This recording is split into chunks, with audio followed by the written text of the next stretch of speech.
बिस्मिल्लाहिर रहमानिर रहीम। हे समस्त जगतवासी, आज आमी शामीम आলী চিশতি আপনাদের সামনে যে আলোচনাগুলি নিয়ে হাজির হলাম সেই আলোচনাটি হলো, দেখুন, এই পৃথিবীতে অনেক স্তরের পীর আছে, অনেক স্তরের শিষ্য আছে, কিন্তু দেখেন যে মানুষ কত যে ভুল ভ্রান্তির মধ্যে আছে।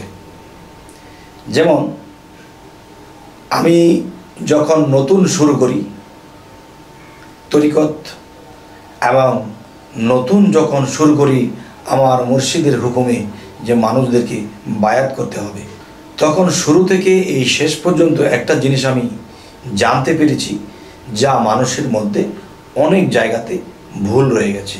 সে ভুলগুলো কি? যে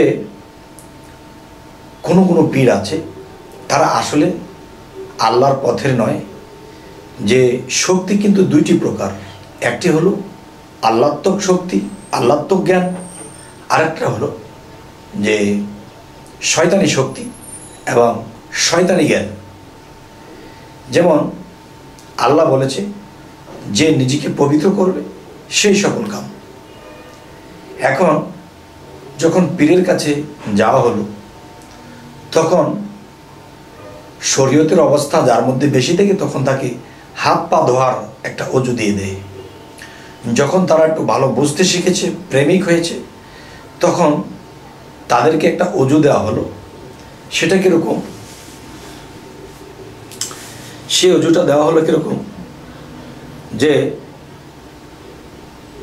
যা বলতে আমার মুখে বাজে তবু আমি একটু বলবো। যে শরীরের ঘাম এবং নির্গত হয় দুইটি রাস্তা, তিনটি রাস্তা, একটি দিয়ে প্রস্রাব, আরেকটি দিয়ে পায়খানা, আরেকটি দিয়ে বীর্য প্রবাহিত হয়। আচ্ছা, তখন এরকম কিছু বোঝানো হয়েছে, নাউজুবিল্লাহ বলতে মুখে বাজে তবুও বলতে হয়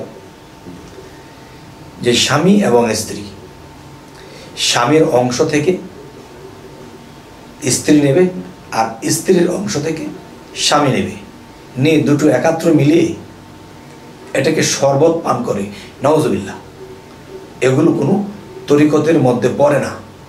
আচ্ছা, এরপরে এই পানি দুইজনের অংশ থেকে নিয়ে তখন তারা পানিতে মিশিয়ে গোসল করে। নাউজুবিল্লাহ। তাহলে এই যে জিনিসগুলো, এগুলো হলো কি? শয়তানি শক্তি। যারা এটা করবে শয়তান খুশি হবে, শয়তান তাদেরকে শয়তানি উপহার দেবে। তো আমি বলবো, এই পৃথিবীতে যারা এই ভুলবশত এই কাজগুলো করতেছে, আমি আশা করব আমার আজকের এই আলোচনার পরে আপনারা এটা করবেন না। যদি করে থাকেন তওবা করেন। আচ্ছা, তো আল্লাহ বলেছে যে নিজেকে পবিত্র করলো সেই সকল কাম। সেই পবিত্র কি দিয়ে করতে বলেছে আল্লাহ? প্রথমত শরীয়তের মধ্যে পানি দ্বারা অজু, এটা সবসময় লাগবে। কেননা আপনার শরীরের একটা স্থানে যদি ময়লা লেগে থাকে তখন কিন্তু এই ময়লাটা থাকা অবস্থায় আপনার খিতখিত লাগবে, ভালো লাগবে না। তখন আপনি পানি দিয়ে পরিষ্কার করে ফেলবেন, গোসল করে ফেলবেন, অজু করে ফেলবেন। আচ্ছা, এটা হলো একটা বিষয়। তাহলে আল্লাহ যে পবিত্র হতে বলেছে, যে আল্লাহ তো মহাপবিত্র আর আমরা তো শুধু পবিত্র আমাদের হতে হবে। সেই পবিত্র হতে যে কথাটা আল্লাহ বলেছে যে মানুষের সর্ব অঙ্গে, হযরত মুহাম্মদ সাল্লাল্লাহু আলাইহি সাল্লাম সাহাবাদের সাথে আলাপ করেছিলেন। দেখো, মানুষের সর্ব অঙ্গের মধ্যে একটা স্থানে একটা মাংসের টুকরা আছে। এই মাংসের টুকরাটা যার পবিত্র, তার সর্ব অঙ্গই পবিত্র, তার আত্মা সহকারে পবিত্র।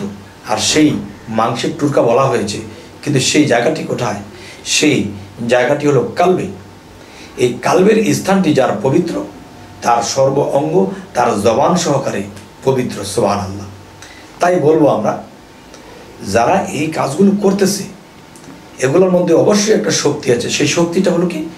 শয়তানি শক্তি, যা আল্লাহর বিরোধী কাজ। তাহলে পৃথিবীতে এমন শিষ্য, এমন পীর আছে যা এগুলো করতেছে। সেই দিন আমার এক ভক্ত এসে বলতেছে, বাবা, জীবনে যা বিশ্বাস করার মতো নয় আমি তাই দেখে এসেছি। কি দেখেছো বাবা? যে আমাদের এই বরপা গাউসিয়া, এখানে দেখলাম যে পীর সাহেব বসা আছে। পীর সাহেব গাঁজা টানতেছে, অর্ধেকটা খেয়ে তার ভক্তকে দিয়েছে, আর বলতেছে নে প্রসাদ খা। নাউজুবিল্লাহ। এখানে মান্য গণ্য নেই, নিজে খাইতেছে গাঁজা এবং ভক্তকে দিচ্ছে। তাহলে এটা কি হচ্ছে? সরাসরি শয়তানি। যদি এরকম কোথাও দেখেন তাহলে পারলে বিরোধ করবেন, আর না হয়তো এইসব থেকে দূরে থাকবেন। তাই আমি বলতে চাই, হে সমস্ত জগতবাসী, এই পৃথিবীতে যারা এটাকেই সঠিক মনে করতেছে, পায়খানা প্রস্তাব বীর্য এসব মিক্সচার করে খাচ্ছে, গোসল করছে, নাউজুবিল্লাহ, এরকম কিছু যদি আপনাদের চোখে পড়ে, যদি সমর্থ হয় বিরোধ করবেন, আর না হয় এসব থেকে আপনি নিজে দূরে থাকবেন। একটা কথা আছে, শিখছো কোথায়? ঠেকছি যেথায়। তাহলে মানুষ কিন্তু ঠেকে ঠেকেই শিখে। মানুষের গুরু অনেক প্রকার। যেমন মনে করেন যে মানুষে যে কোনো কাজ ক্ষেত্রে বা যে কোনো একটা ক্ষেত্রে ভুল কাজ করে, আর ভুল কাজ করলে তখন সে যখন বুঝলো আরে এটা তো ভুল হয়ে গেছে, তো ভুল হয়ে গেছে সে বুঝতে পেরেছে, তখন সে কিন্তু এই ভুলটা করবে না। তাহলে ভুল করেছি বলেই তো আমি শিখেছি, তাহলে ভুলও আমার একটা গুরু। আচ্ছা, যে পৃথিবীতে খারাপ মানুষ আছে, খারাপ মানুষেরা খারাপ কাজ করতেছে, এগুলো আমরা দেখতেছি, কিন্তু দেখার পরে আমাদের ঘৃণা লেগেছে, না এই খারাপটা কখনো করব না। তাহলে খারাপটা যে করবো না, এই শিক্ষাটা কার কাছ থেকে নিয়েছি? এই খারাপ লোকটার থেকে।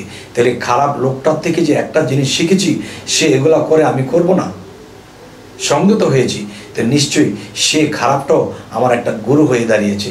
কারণ সে খারাপটা করে আর আমি করব না, এটা তার কাছে শিখেছি। এটা করলে অপদস্থ হয় এবং আল্লাহর কাছেও খারাপ হতে হয়।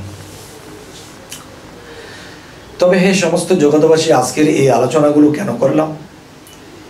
যে আমার যখন বয়স 17-18, আমি তখন থেকেই আমার মুর্শিদকে ধরেছি, আর তখন থেকেই নানান জায়গাতে নানান লোকের কাছে নানান কিছু দেখতেছি এবং এগুলোর থেকে বিরত হওয়ার চেষ্টা করতেছি।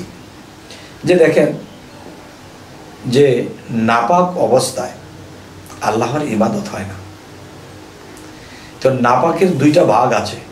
একটা নাপাক হলো আমার শরীরের মধ্যে ময়লা লেগে আছে, প্রস্রাব লেগে আছে, পায়খানা লেগে আছে, এসব রেখে আমার নামাজ আল্লাহর ইবাদত হবে না।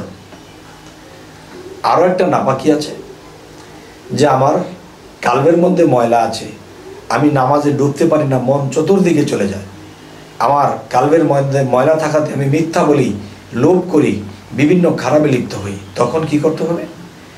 যে একটা আত্মার অজু আছে, আত্মার অজু করতে পারলে তখন আমার কাল্ব পরিষ্কার হয়ে যাবে, পবিত্র হয়ে যাবে। তার মানে কাল্ব যতক্ষণ পর্যন্ত ময়লাযুক্ত থাকবে, আর সেই ময়লাযুক্ত তখনই থাকবে যে কাম, ক্রোধ, লোভ, মোহ, মায়া, মাৎসর্য, এই জিনিসগুলো যদি মানুষের মধ্যে থাকে, তাহলে বুঝতে হবে সেই মানুষটি হলো নাপাক।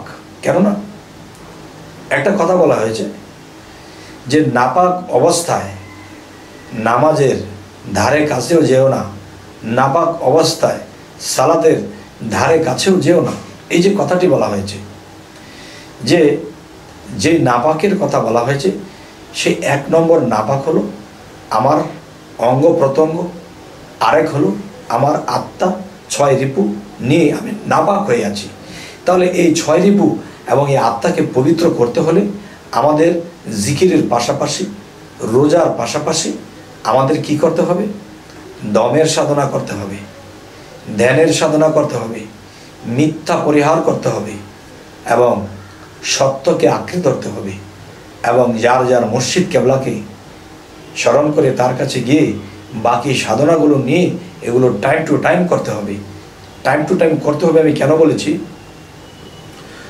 সূরা ইনসিরাজ, সূরা সাফাত যদি আমরা লক্ষ্য করি, আল্লাহ নিজেই বলেছে তোমরা যখনই অবসর পাও সাধনা করো।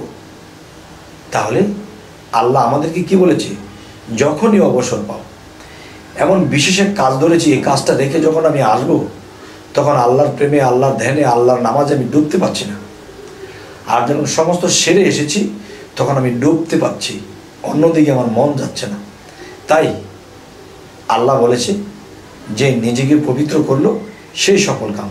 তাহলে নিজেকে পবিত্র করতে হলে আমি একা একা পারবো না, আপনি একা একা পারবেন না। এই পৃথিবীতে যে নিজেকে পবিত্র করেছে ওরকম পবিত্র মানুষের কাছে, একজন কামেল মুর্শিদের কাছে অবশ্যই যেতে হবে। আচ্ছা, তো আজকের এই আলোচনা এই জন্যই করলাম যেন বহু তরিকত পৃথিবীতে আছে, বহু শিষ্য ভক্ত আছে, এরা কিন্তু এই খারাপটাই সঠিক মনে করে, সত্য মনে করে এই খারাপটাকেই আঁকড়ে ধরেছে। নাউজুবিল্লাহ, যেন এইসব পথ থেকে ফিরে থাকে। এই জন্য আমি আপনাদের কাছে এই কথাগুলো বলার চেষ্টা করলাম। তবে হে সমস্ত জগতবাসী, সামনে আপনারা কী ধরনের আলোচনা চাইছেন অবশ্যই জানাবেন, এবং আমাদের এই চ্যানেলটিকে সাবস্ক্রাইব করে রাখবেন, পরবর্তীতে যেন ভালো আলোচনা এনে দিতে পারি। তো সকলেই ভালো থাকবেন। আল্লাহ হাফিজ।